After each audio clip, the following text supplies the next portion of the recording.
Hey, everybody. Welcome to your Week 10, also known as Period 9, preview show here on Old Man Squad Fantasy Basketball. I'm Dan Bespris, and it's Christmas week, so yes, we do have some unusual stuff to deal with on this schedule, but compared to the NBA Cup, this is actually relatively straightforward from a what should we do standpoint. You can find me on social media, and you should, at Dan Bespris, DanBesbris. Please give a follow over there. We do so much stuff on social that we don't have the time to do in between podcasts. And frankly, if you want to win your league, you should be following folks to get up to the minute fantasy and regular NBA news.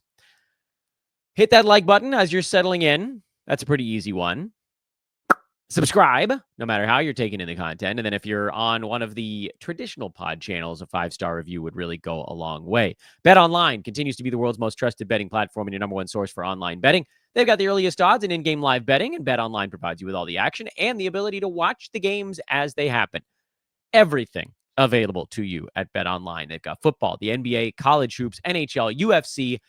Head to BetOnline today. Don't forget to use promo code BELIEVE, BLEAV, for your welcome bonus on your first deposit. BetOnline, the game starts here. What do we do on our weekly preview shows? We start with the weekly league preview portion of the proceedings, which we try to knock out pretty quick because I don't think there are that many leagues that still do this. But for those that do, we're going to go through about the top 125, 150 and let you know if these guys are playable in a weekly lock league. Luka Doncic upgraded to questionable. Dallas has a 4-game week, actually a really good schedule this week. And Luka's uncertainty is a big thing we're going to talk about when we get into the streaming part of our discussion, but I would probably start him. Anthony Davis is questionable with a left elbow contusion. I think you probably start him as well. I know it's just a 3-game week for the Lakers, which is annoying because 2 of their 3 games come early, meaning not as much time for AD to recover, but I think he's playing. The Lakers are looking good. They're going to try to get their guys to play through some stuff and see if they can collect a few more victories. Damian Lillard is doubtful for the Bucks game on Monday as of late Sunday evening, and they're only a 3-game week, so probably a no for me on Dame, because if he misses Thursday, then you're way up a creek. So likely leave Dame on your bench for this first one. Same with Devin Booker. Next chunk of players, Holmgren, obviously you're not playing. Giannis is a yes for me. Jimmy Butler is dealing with a weird stomach bug that really knocked him for a loop, and I'll tell you what, that's how I feel, Jimmy. Anytime I get a stomach thing, I'm just down for a week. I think he'll be back by Thursday, but I feel like worst case, he'll be back by the weekend back-to-back set. So I'm going to probably start Jimmy Butler because I think we get about 2.75 on average games out of him based on how likely I think it is that he'll play in 3 of the 4. LeBron is in. Brandon Miller is out. That's my 2 assessments on those 2 guys. Trae Young was held out of Atlanta's last ball game. I'm probably starting Trae. It's a 4-game week and it's backloaded, so that's likely a yes for me. Tyree Eason is a no. Jakob Poeltl is a no. I don't know what the deal is with Trey Murphy here. Did I miss something that happened in the last 20 minutes? Oh, I guess he did leave early. Tweaked an ankle. Kind of mid-late in that game. Oh, yeah, that's a thing. That's a bigger thing than I realized. They're off until Thursday, and New Orleans has a 2-game week. So that makes that easier. That's a no. Trey Murphy's a no. 2-game week with any uncertainty? Hell no. Jalen Suggs. Orlando has a 4-game week, and it's backloaded, so that's good news. I think you'll get 3 games out of Suggs, so he's a yes for me. And we proceed to the next chunk of 25. Whoopsies. Hit the wrong button. Da, da, da, da, da, da, da, da. There we go. Brandon Ingram, no. Paolo Banchero, no. Cam Thomas, no. Bilal Coulibaly is questionable.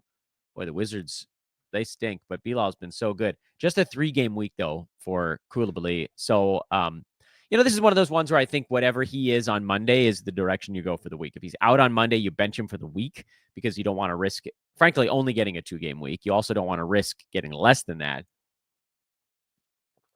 Because the only time you take a chance on a 2-game week is somebody inside the top 50. Bilal is not that. So that's going to be whatever he is on Monday, that's the direction you're going. RJ Barrett, this illness has taken a bit longer to recover from. He's the same story as Coulibaly. If he's in on Monday, you could probably play him for the week. They also have a good schedule at the end of the week for those that matter. If Barrett is out on Monday, I would bench him for the week.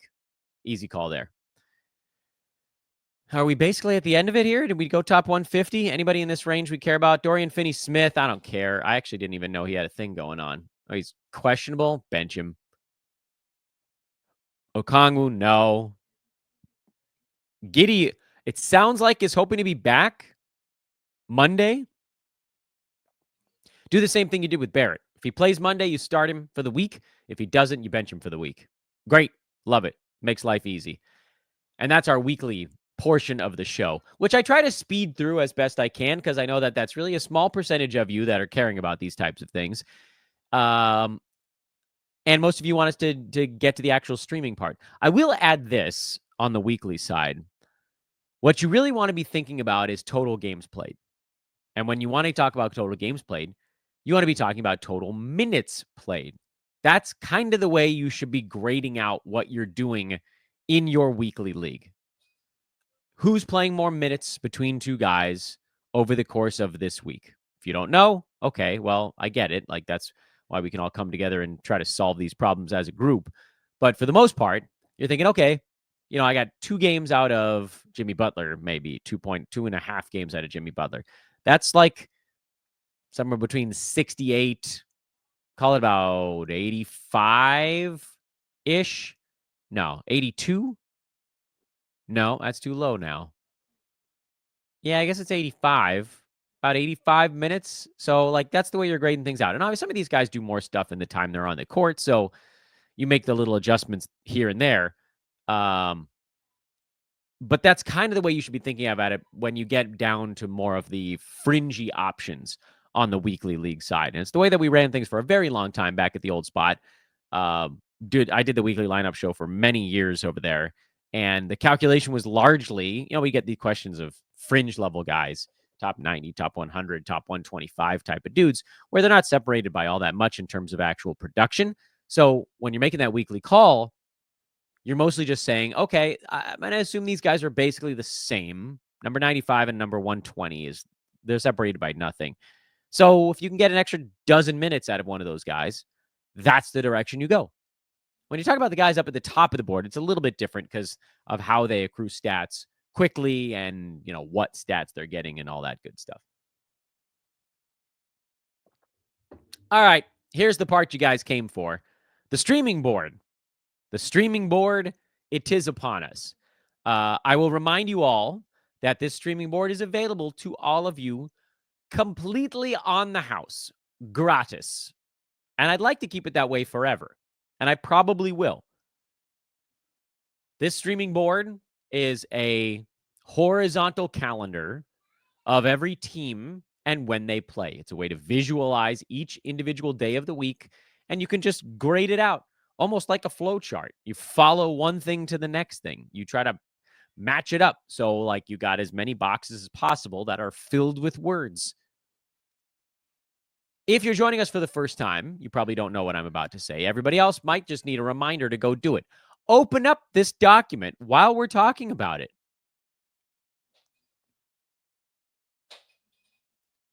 Okay?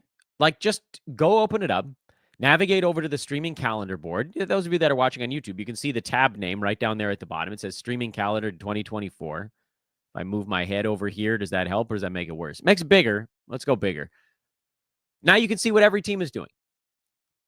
Okay, so I tried something new this week, and that is a new color coding on the actual calendar. And that's this kind of neon blue, bright blue color coding. And that's basically a couple of the pivot points for me during the week.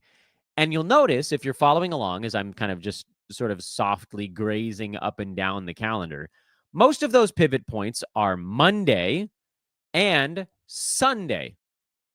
I know what you're thinking. What? Why? Okay, well, here's why. And by the way, these Mondays could also be transitioned into Christmas Day. So make that the next caveat. What I've done here with this blue color coding is I've tried to illuminate sort of the path of least resistance on the most number of games you can collect. So on Monday, the bright blue teams are Dallas, Denver, Golden State, New York, and Phoenix. And on the weekend, you've got Oklahoma City on Saturday. That one's notable because they start a 5 games in 7-day stretch. On Saturday, they are, I believe, the only team that, nope, there's 2 other.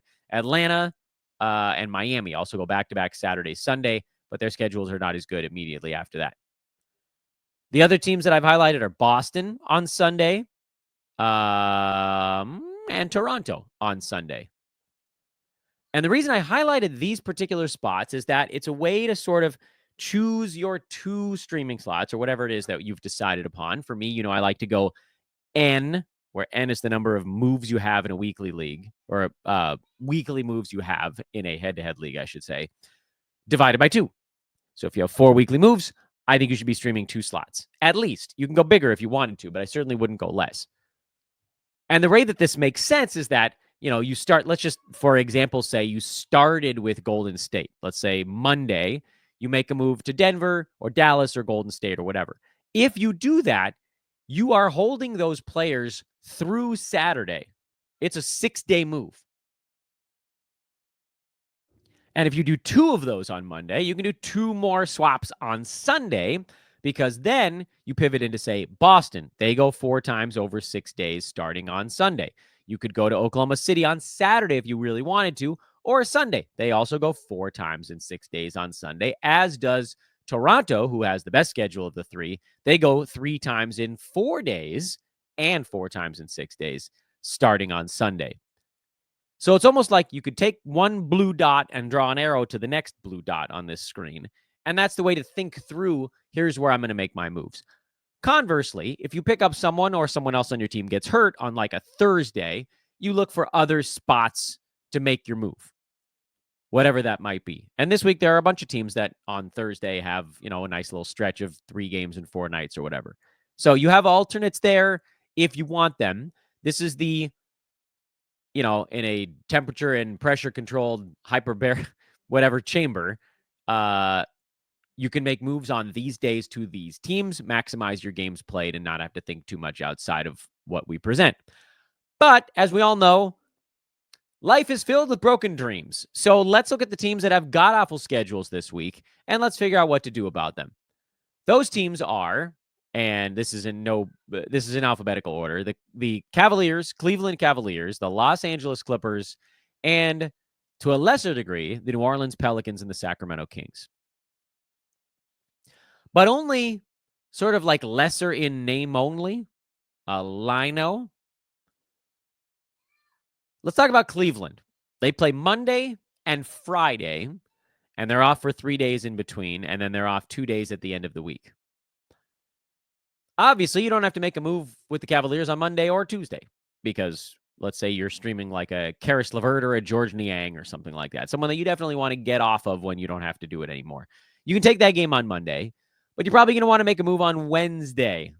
And on Wednesday, you pivot to a team that has 3 games in 4 nights coming out of that. And that's going to be somebody that plays on Christmas. That's an easy call.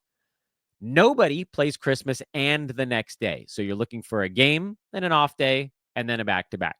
That's what you're looking for a Cleveland starter week on Wednesday. You want Wednesday, Friday, Saturday. And then you could make a move on Sunday again to one of those blue highlighted teams we just talked about. So the teams you're looking at there are Dallas, and I can scroll through and just show them real quick. Dallas, Denver, New York, and Phoenix. I think that's it. Yes. So those 4 teams have 3 games in 4 nights starting on Christmas Day. It's 4 teams again. That's who you could pivot to. Next terrible schedule is the Los Angeles Clippers, and lucky for us, they have the exact same schedule profile as the Cavaliers. So you play your Clipper on Monday. You don't have to do anything on Tuesday if you don't want to. If you wanted to, that's fine. I prefer to wait until the last second on head-to-head moves so you don't accidentally pick up somebody who gets ruled out for, a cold at the last second. Someone in my Twitter mentions was like, I like to make the moves a day and a half, 2 days early, so that way I can get the jump on my competition. Yeah, in theory, that's good, but I would rather risk getting the less impressive player for my schedule stream and avoid accidentally picking up someone who isn't playing or learning about someone on my team that's not playing that became a drop instead of some other guy. So I would rather take the guy who might give me like 85 to 90% of the best streamer. I'll sacrifice the 10 to 15% of production in that particular ball game to avoid somebody giving me a 0. That is my sort of risk analysis. Then you get to the secondary weird schedule teams. New Orleans and Sacramento are those ones. And there isn't a whole lot of difference between those two teams.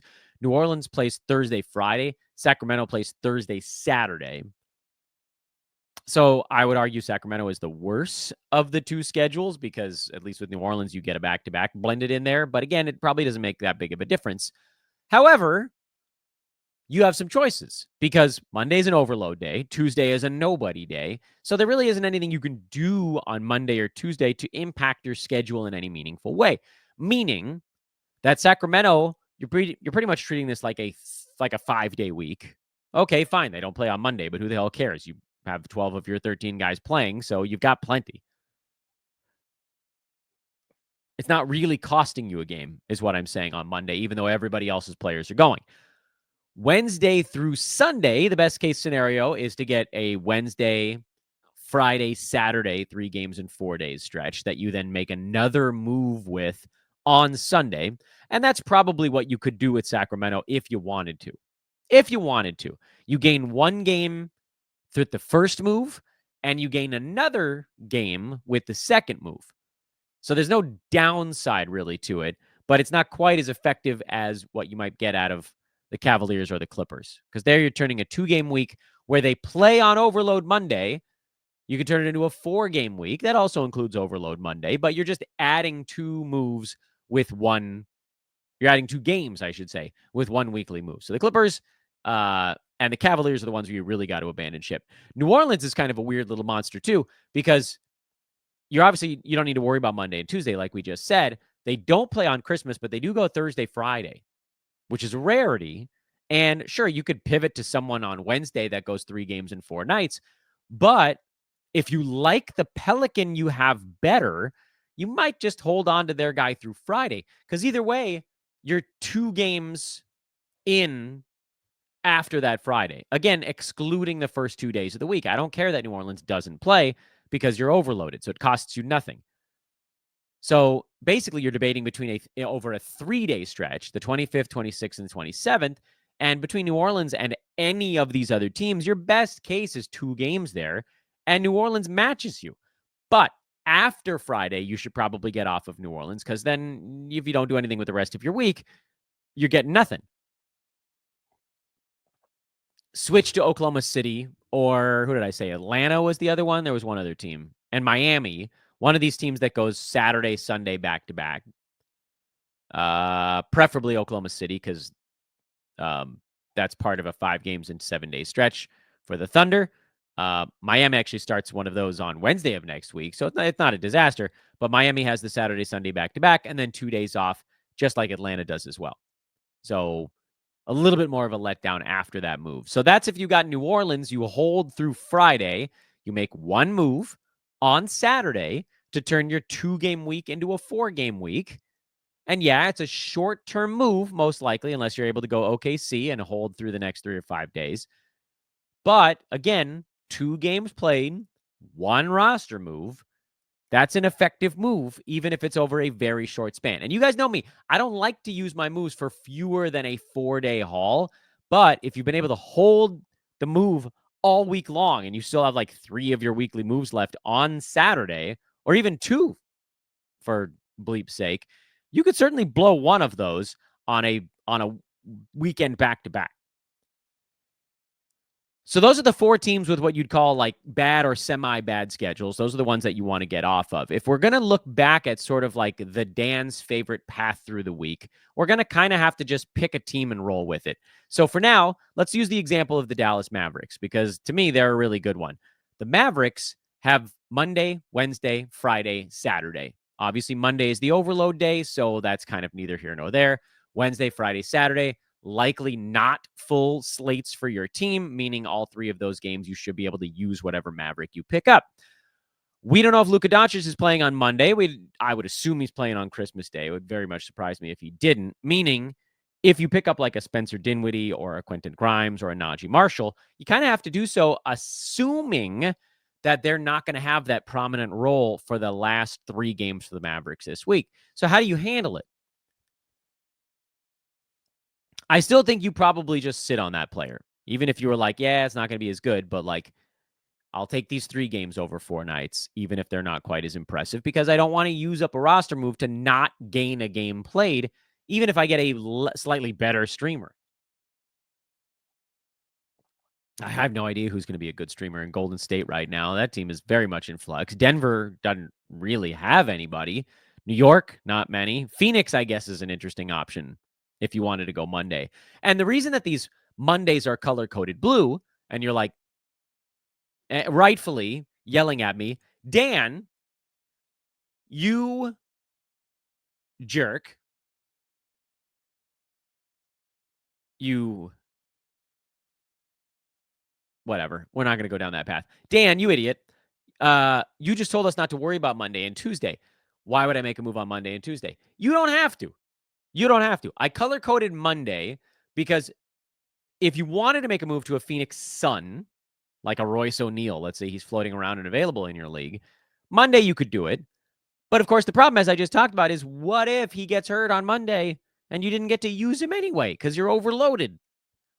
I would rather, in a perfect world, take all of my blue dots that are currently on Monday on this one. And again, those 5 teams are Dallas, Denver, Golden State, New York, and Phoenix, and move those blue dots to Wednesday. In a perfect world, I would not use a roster move on Monday or Tuesday of this week. It's much easier to stream over 5 days than it is to stream over 7. And there's kind of no reason why you should have to stream over 7. But I put the blue dots in there so you guys knew what teams to be looking at early in the week. So, if you want to switch it, if you want to, I could do it in real time here while you guys are watching me. I could switch this Dallas Monday blue dot over to a Wednesday blue dot. Does it change anything? Not really. It's just to illustrate where we're looking right now. Make the move on Wednesday. Don't make any move on Monday. Let's make this back to regular flavor. Wait Monday and Tuesday, since you can't really impact your total games played. Make that Dallas move on Wednesday, or Denver, or Golden State, or New York, or Phoenix, I think was the other one we just talked about. Ride that Wednesday through Saturday 3 and 4 span, and then pivot off on Sunday. And maybe that's the way I should have done this thing all along. Although Denver, again, they started a 5 and 7 on Sunday night. So, you should have gotten in on the Nuggets sooner. But again, save your moves as late as possible. That's just an overall thought.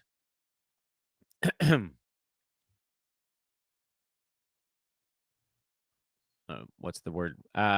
Basically just a big strategy element. You shouldn't use up your moves sooner than you have to, basically. You'll know more about what your team needs later in the week than earlier in the week. And I used moves too early this past week, and it hurt me. What a butthead. So don't do anything Monday and Tuesday.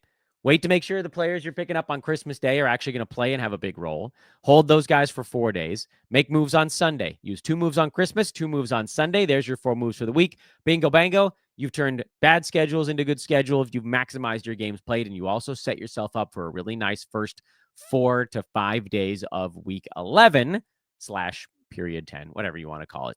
This, I'm continuing to call week 10. I don't care if Yahoo calls it week 9. It's not the 9th week of the season. It's the 10th week of the season. It's the 9th period of the season because of the weird stuff they've done during the NBA Cup weeks. Honestly, though, I'm just happy that we're back to a week without NBA Cup stuff. I know the 14 and the 0 is a little bit annoying, but hey, it's just one day. And then we have no weird stuff until basically the All-Star break. I think there's one gamer mixed in there over the next almost 2 months. All right, guys, I think that's it for us here on this Week 10 preview. We'll keep it a little more brief. I would recommend, once again, navigate to that free Google Sheet. It's in the show description. It's super easy to find. It's just linked right there. You click the button, it opens up. You can look at all the different tabs. It'd be worth your while. Again, completely free. I am Dan Basperis on Twitter. Follow me over there. Please remember to hit that subscribe button on the way out. You guys continuing to watch and subscribe and like and rate these shows positively is how I can continue to do all of this stuff for free. Hopefully forever. That's the plan. But again, We got to hit various thresholds to get there. So far, so good. Keep doing what you can. Keep sharing. Keep letting people know. I know it's hard to let other people know that are in the league with you. So let somebody know that's not in the league with you. How about that? And then make sure you guys don't play against one another later. Tough business, man. Tough business when nobody wants to tell their friends about the secret weapon they've found. But thank you to all of you that have. You're the best. I'm Dan for Old Man Squad. I'll talk to you guys when I talk to you, which will probably be in a few hours. Oh. It's never long, though.